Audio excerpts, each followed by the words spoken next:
नमस्कार स्वामी भक्त हो.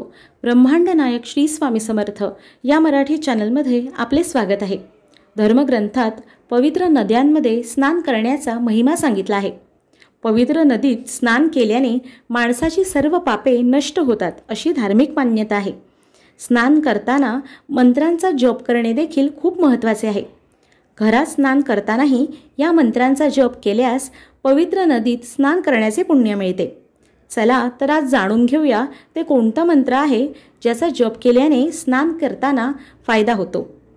हिंदू धर्मात प्रत्येक कामाचे पावित्र्य जपले जावे म्हणून मंत्रांशी जोडले गेले आहे. स्नानाच्या वेळी मंत्रपठण केल्याने अक्षय पुण्य प्राप्त होते असे शास्त्रात सांगितले आहे.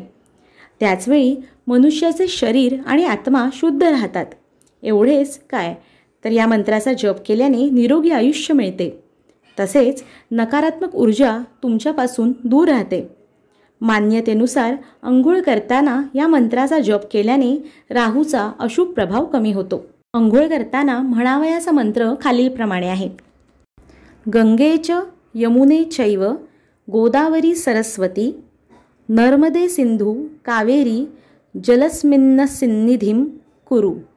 या मंत्राचा अर्थ असा आहे की हे गंगा, यमुना, गोदावरी, सरस्वती, नर्मदा, सिंधू, कावेरी नद्यांनो, तुम्ही सर्व माझ्या या पाण्यात स्नानाला या, असा या मंत्राचा अर्थ आहे.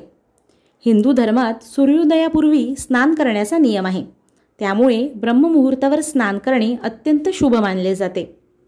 तीज सणाच्या दिवशी स्नानाच्या पाण्यात थोडे गंगाजल टाकून स्नान करावे. हिंदू मान्यतेनुसार चुकूनही अन्न खाल्ल्यानंतर लगेच अंघोळ करू नये. अंघोळ करण्याआधी स्नानगृह स्वच्छ करावे. अंघोळीच्या पाण्यात तुळस आणि कडुलिंबाचे पान टाकावे. मित्रांनो, ही वरील दिलेली माहिती धर्मशास्त्र, धार्मिक आणि आध्यात्मिक पुराणांवर आधारित आहे. मित्रांनो, जर हा माहितीपूर्ण व्हिडिओ तुम्हाला आवडला असेल तर लाईक करा, शेअर करा आणि आपल्या या मराठी चॅनलला सबस्क्राईब करा. श्री स्वामी समर्थ.